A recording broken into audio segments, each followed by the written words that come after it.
بہت سے لوگ بزرگ تو ہو گئے لیکن ان کے اندر بزرگی نہیں آئی، اور بہت سے لوگ ابھی بزرگ تو نہیں ہوئے لیکن ان کے اندر کیا ہے؟ بزرگی آ گئی۔ میں دھیرے سے اس کی ایک دلیل پیش کرتا ہوں، دیکھیے آپ کہاں تک پہنچتے ہیں۔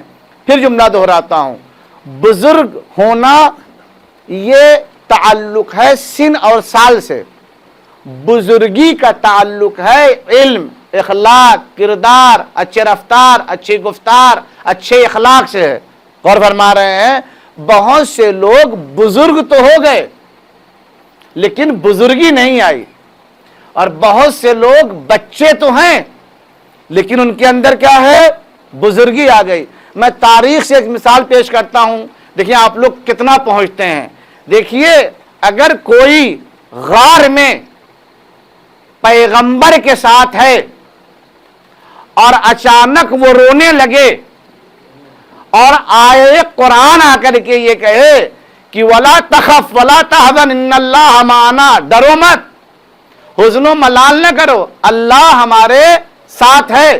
لفظوں کو بدل کر کے عرض کروں، اگر ایک انسان سانپ کی سنسناہٹ سے پیغمبر کے ساتھ رہتے ہوئے بھی رونے لگے تو یہ سمجھ لیجئے بزرگ تو ہوا ہے، بزرگی ابھی نہیں آئی ہے۔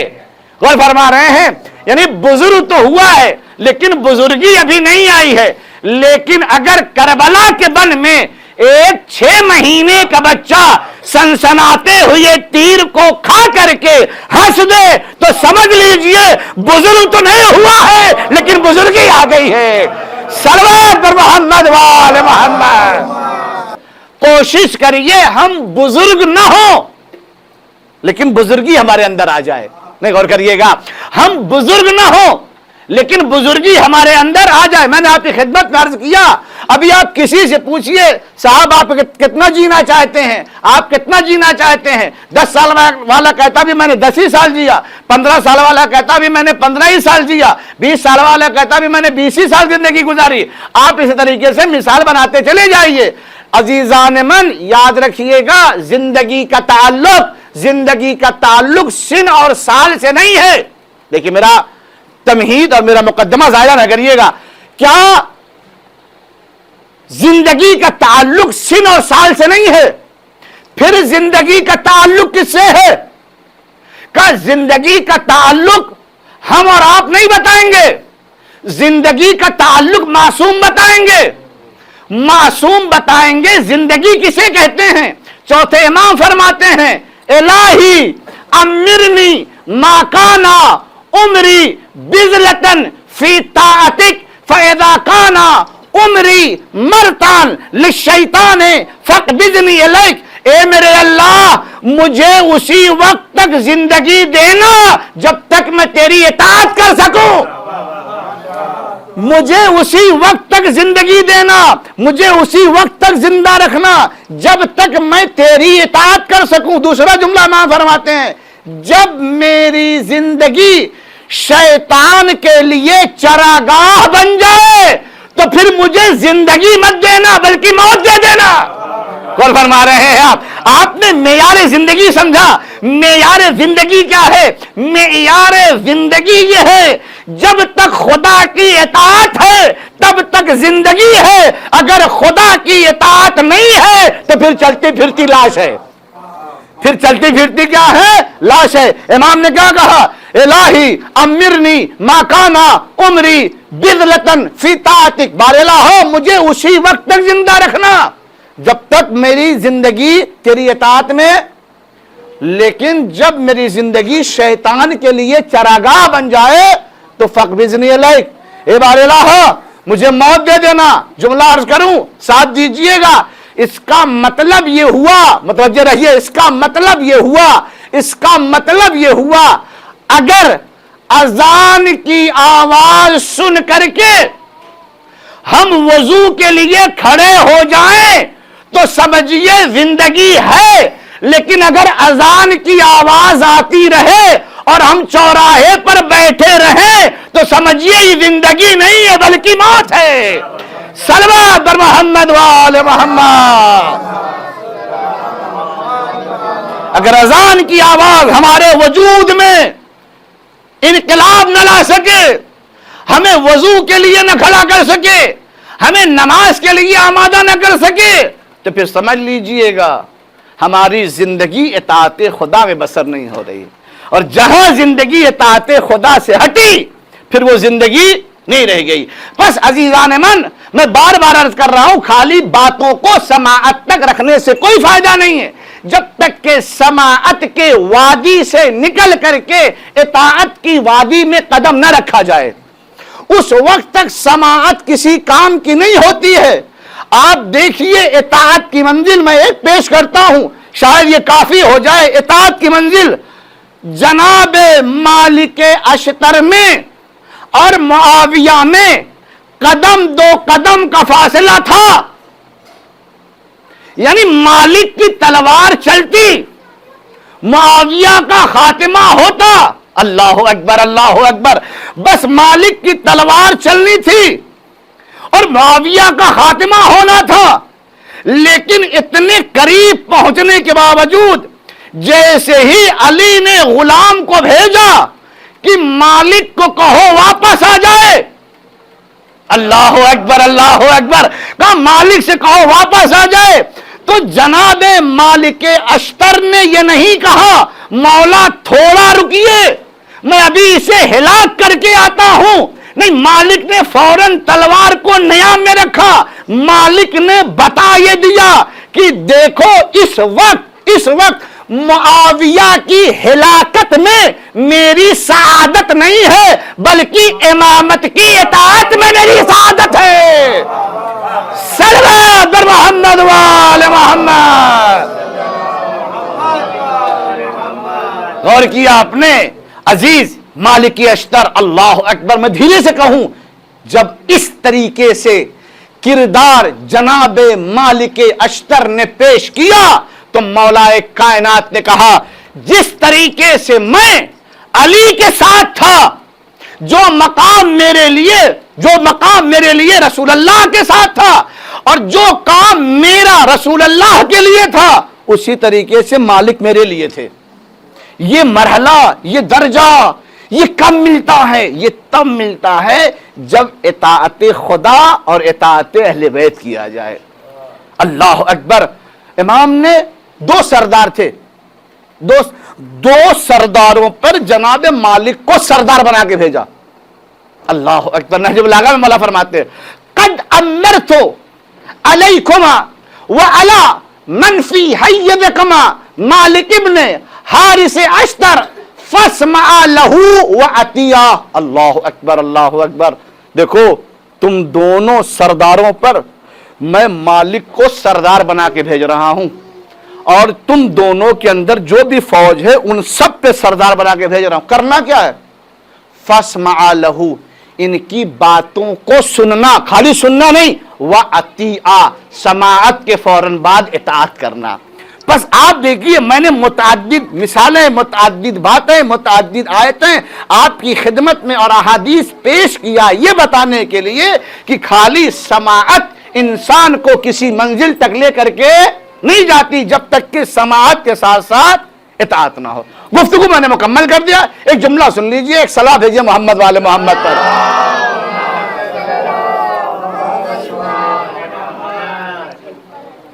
چونکہ آج کی شب جناب خدیجہ کی وفات کی شب بھی ہے، میں ایک جملہ کہنا چاہتا ہوں، اب بات کو بات سے ملا دینا چاہتا ہوں۔ قرآن مجید کا چوتھا پارہ، لن تنالوا البر، اعوذ باللہ من الشیطان الرجیم، بسم اللہ الرحمن، لن تنالوا البر حتی تنفقوا مما تحبون۔ لن جب کلام عرب میں آ جاتا ہے اس کے معنی ہوتے ہیں نیور، اصلا نہیں۔ لن تنالوا البر، نیکی تک تم نہیں پہنچ سکتے ہو جب تک کہ تم اس چیز کو راہ خدا میں نہ دو جس سے تم محبت کرتے ہو۔ بچا ہوا کھانا کسی اور کو دینا اور ہے، اپنا کھانا اٹھا کے دے دینا کچھ اور ہے۔ نہیں پتا میری بات پہنچی کہ نہیں پہنچی؟ جب کھانا بچ گیا تو پڑوس میں دے دیا، یہ کمال نہیں ہے۔ کمال یہ کہ کھانا بنا، ابھی ہم نے نہیں کھایا، ہم نے پڑوس میں دے دیا۔ کپڑا ہمارا خراب ہو گیا، پرانا ہو گیا، ہم نے کسی غریب کو دے دیا، یہ کمال نہیں۔ جب تک کہ اللہ اکبر، جب تک کہ اس چیز کو راہ خدا میں نہ دو جس چیز سے تمہیں کیا ہے محبت۔ اس کا مطلب یہ ہوا راہ خدا میں خالی دولت نہیں دی جاتی ہے، جس چیز سے تمہیں محبت ہے، جس چیز، علم، اخلاق، ادب، شعور، بندگی، جس چیز سے بھی تمہیں محبت ہے، کچھ راہ خدا میں آپ جب تک اسے نہ دیجئے۔ ابھی دیکھیے، ابھی ہمارے پاس ایک 10 کی نوٹ ہو، ایک 20 کی نوٹ ہو، ایک فقیر کو اگر ہمیں کچھ دینا ہو تو ہم کون سے نوٹ دیں گے؟ محبت کس سے؟ صلوات بر محمد و آل محمد۔ جب تک کچھ راہ خدا میں کس چیز کو جس سے آپ کو کیا ہے محبت ہے، جملہ ضائع نہ کریے گا، جب تک کچھ راہ خدا میں نہ دیجئے اس وقت تک خیر نہیں مل سکتی، نیکی نہیں مل سکتی۔ اس کا مطلب یہ ہوا جو کچھ دے گا وہ خیر پائے گا، جو سب کچھ دے گا وہ کل خیر پائے گا۔ جو کچھ دے گا وہ خیر پائے گا، جو سب کچھ دے گا وہ کیا ہے؟ کل۔ شاید بات پہنچی نہیں، بات پہنچاتا ہوں۔ عزیزان من، آپ پنجتن پاک چادر کے نیچے ہیں، ام سلمہ آگے بڑھی، پیغمبر نے ایک جملہ کہا، انکے انت علی الخیر، آپ خیر پر ہیں یا رسول اللہ، خیر پر ہیں تو آنے دیجئے۔ کہا نہیں، آج چادر کے باہر خیر، چادر کے اندر کل خیر۔ اور فرما رہے ہیں آپ۔ اب یہ ہو گئی ایک آیت، دوسری آیت سن لیجئے، بس یہی سے گفتگو مکمل۔ جب اللہ آ کر کے متقین کی صفات بیان کرتا، متقین کی، بسم اللہ الرحمن الرحیم، الف لام میم، ذالک الکتاب لا ریب فیہ ھدی للمتقین، جب متقین کی صفات بیان کرتا، متقین کون ہے؟ نمبر 1، الذین یؤمنون بالغیب، جو لوگ غیب پر ایمان رکھتے ہیں۔ نمبر 1، وَيُقِيمُونَ الصَّلَاةَ، دیکھیے کچھ نمازی ہمارے یہاں موسمی ہوتے ہیں، موسمی، جس طریقے سے کچھ موسم میں آم ملتا ہے نا، کچھ موسم میں انگور ملتا ہے، اسی طریقے سے ہمارے یہاں کچھ نمازی موسمی ہیں۔ رمضان والے الگ نمازی ہیں، عید بقرعید والے الگ نمازی ہیں، ہے نا، پورے سال والے۔ اللہ نے جب متقین کی صفت بیان کیا نا تو وہاں موسمی نمازی نہیں کہا، الذین یؤمنون بالغیب، جو ہمیشہ نماز پڑھتے ہیں، جو کیا ہے؟ الذین یؤمنون بالغیب ویقیمون الصلاۃ، جو غیب پر ایمان رکھتے ہیں، جو ہمیشہ کیا ہے؟ نماز پڑھتے ہیں۔ اس کے بعد وَمِمَّا رَزَقْنَاهُمْ يُنْفِقُونَ، بس یہی اتنا خالی مجاز کرنا۔ اور جو کچھ ہم نے دیا ہے، جو کچھ ہم نے دیا ہے اس میں سے کچھ راہ خدا میں خرچ کریں، سب کچھ نہیں، سب کچھ نہیں، کچھ۔ بعض لوگ ہوتے کہتے ہیں ہم کو جو کچھ تھا ہم نے راہ خدا میں خرچہ کر دیا۔ کیوں خرچہ کر دیا آپ نے؟ جو کچھ تھا ہم نے امام حسین السلام پہ کیوں خرچہ کر دیا آپ نے؟ نا بابا، اگر 5 روپے آپ کے پاس ہے، سب سے پہلے اپنے والدین پہ خرچہ کریے، پھر اپنے اوپر خرچہ کریے، پھر اپنے بال بچوں پہ خرچہ کریے، پھر اپنے پڑوسی پہ خرچہ کریے۔ اب جو بچے وہ راہ خدا میں دیجئے، اب جو بچے وہ راہ حسین میں دیجئے۔ کسی کا حق مار کر کے راہ خدا میں نہیں دیا جاتا ہے۔ ایسا نہ ہو کہ پورا کا پورا اٹھا کر کے ہم کیا کریں؟ راہ خدا میں دے دیں۔ پتہ چلا ماں باپ کا حق ہے، بیوی کا حق ہے، پڑوسی کا حق ہے، بس عزیز کچھ راہ خدا میں، سب کچھ نہیں۔ جو انسان چاہتا یہ ہے کہ متقین کی صفت اس کے اندر پائی جائے، پہلی چیز غیب پر ایمان، دوسری چیز ہمیشہ نماز، اس کے بعد تیسری چیز جو کچھ اللہ نے دیا ہے اس میں سے کچھ راہ خدا میں کیا کرنا ہے؟ دینا ہے، سب کچھ نہیں دینا ہے، کچھ راہ خدا میں دیجئے۔ اب 2 جملہ ہے وہ سن لیجئے، گفتگو مکمل ہو گئی۔ اس کا مطلب یہ ہوا جو سب کچھ میں سے کچھ راہ خدا میں دے اسے کہتے ہیں متقی، اور جو سب کچھ میں سے سب کچھ راہ خدا میں دے اسے کہتے ہیں امام المتقین، اسے کہتے ہیں امام المتقین۔ بس اس کا مطلب یہ ہوا جس طریقے سے سب کچھ راہ خدا میں دے کر کے امام المتقین کی صفت ملتی ہے، اسی طریقے سے اگر جناب خدیجہ نے سب کچھ راہ خدا میں دے دیا، اس کا مطلب یہ ہوا جناب خدیجہ ہے ام المتقین۔ صلوات بر محمد وآل محمد۔ متقین کی ماں کو جناب خدیجہ کہا جاتا ہے۔ غور کیا آپ نے ارباب زیادہ، یہ جناب خدیجہ کون؟ جس نے سب کچھ راہ خدا میں دے دیا۔ اللہ اکبر، کیا مقام ملا، کیا درجہ ملا۔ بس اتنا جملہ سن لیجئے، جب جناب خدیجہ نے مال کثیر دیا، مال کثیر، تو اللہ نے اعلان کیا انا اعطیناک الکوثر۔ اگر کوثر حاصل کرنا ہے نا تو مال کثیر راہ خدا میں دینا پڑتا ہے۔ اللہ اکبر۔ ہاں ارباب اعضاء، آج اسی بی بی کی شب وفات ہے، ایک مرحوم کے اصحال ثواب کی مجلس بھی ہے۔ میں چاہ رہا ہوں کہ مصائب کو کچھ اس طریقے سے جوڑ دیا جائے کہ دونوں ذکر ہو جائے۔ ارباب اعضاء کہتے ہیں جب جناب خدیجہ کا وفات ہو گیا، اس سال کو پیغمبر نے عام الحزن قرار دیا۔ اللہ، غم کا سال۔ اس کے علاوہ کہتے ہیں کہ جب جناب خدیجہ کو دفن کرنے کی باری آئی، اللہ اکبر اللہ اکبر، کہتے ہیں پیغمبر خود پہلے قبر میں جا کر کے لیٹے، حتیٰ اپنی رضا دیا۔ یہ جناب خدیجہ ہیں۔ آپ مجھے بتائیے، ان سب کو مد نظر رکھتے ہوئے کربلا میں آئیے، یہی حسین ہے، 3 دن کا بھوکھا پیاسا ہے، لاش کا عالم یہ ہے۔ اللہ اکبر، لاش کا عالم یہ ہے۔ میں کیا بتاؤں، جناب زینب جب آئی ہیں نا بھائی کی لاشے پر، ایک جملہ کہا، اللہ اکبر، یا جدہ صلی علیک ملیکۃ السماء، اے نانا آپ کے اوپر ملائکہ اور آسمان ملائکہ نے جنازہ پڑھا، وَهَذَا حُسَيْنٌ مُرَمِّلٌ بِالدَّمَاء، لیکن یہ آپ کا حسین خاک و خون میں غلطا ہوا ہے۔ اللہ اکبر اللہ اکبر۔ بس ارباب اعضاء، یہاں تک مجھے لانا تھا، اب جملہ سن لیجئے۔ اے ارباب اعضاء، دیکھیے ظلم مدینے میں بھی ہوا، ظلم کربلا میں بھی ہوا۔ فرق اتنا تھا کہ مدینے میں چھوٹے چھوٹے بچوں کے سامنے ماں کو مارا گیا، اور کربلا میں ماؤں کے سامنے چھوٹے چھوٹے بچوں کو مارا گیا۔ اللہ اکبر اللہ اکبر۔ گھر مدینے میں بھی جلا، گھر کربلا میں بھی جلا۔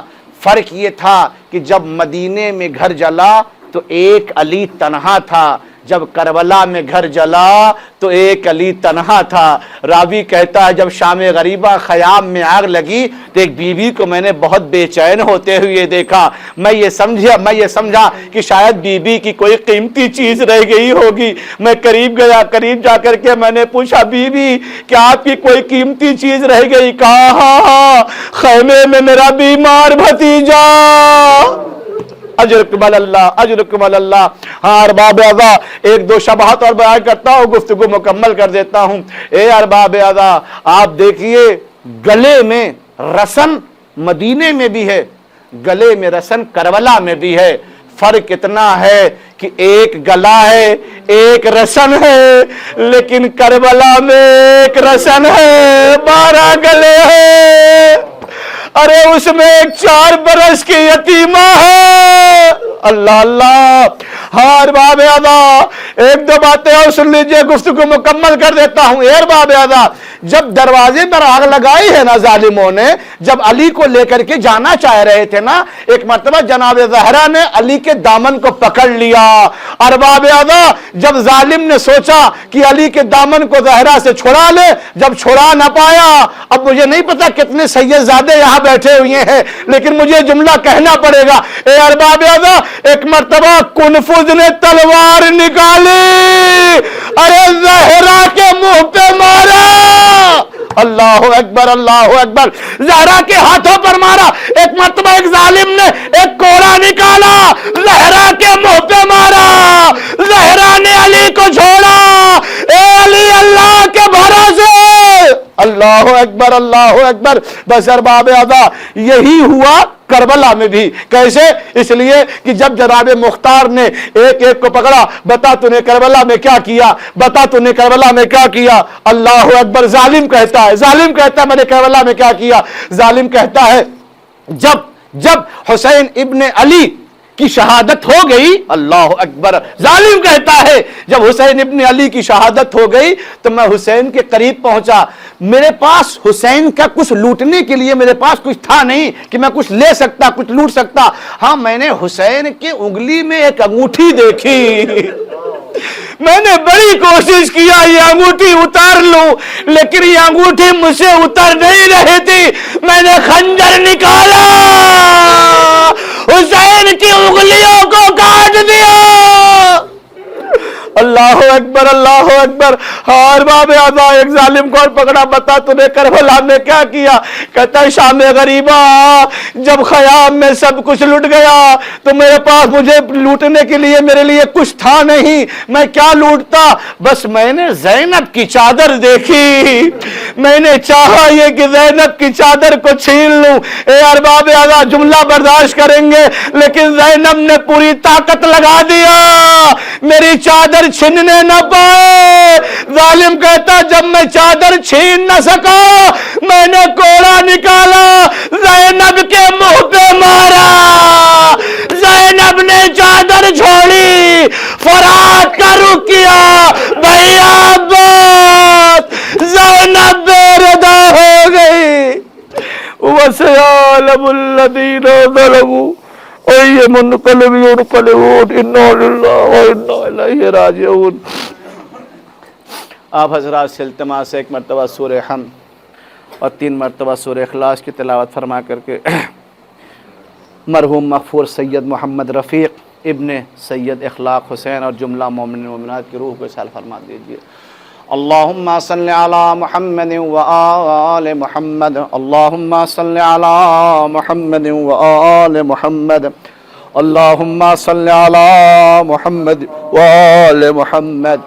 بسم اللہ الرحمن الرحیم, الحمدللہ رب العالمین, الرحمن الرحیم, مالک یوم الدین, ایاک نعبد و ایاک نستعین, اہدنا الصراط المستقیم, صراط الذین انعمت علیہم غیر المغضوب علیہم ولا الضالین. بسم اللہ الرحمن الرحیم, قل هو اللہ احد اللہ الصمد, لم یلد ولم یولد ولم یکن له کفوا احد. بسم اللہ الرحمن الرحیم, قل هو اللہ احد اللہ الصمد, لم یلد ولم یولد ولم یکن له کفوا احد. بسم اللہ الرحمن الرحیم, قل هو اللہ احد اللہ الصمد, لم یلد ولم یولد ولم یکن له کفوا احد. اللہم صلی علی محمد وآل محمد, اللہم صلی علی محمد وآل محمد, اللہم صلی علی محمد وآل محمد. بار الہا ان سوروں کے ثواب کو اور اس عزا کے ثواب کو مرحوم مغفور سید محمد رفیق ابن سید اخلاق حسین اور جملہ مومنین مومنات کی روح کو اصال کیا پروردگار عالم, اسے ہم سب کی طرف سے 14 معصومین علیہ السلام کے وسیلے سے قبول فرما. آمین ثم آمین.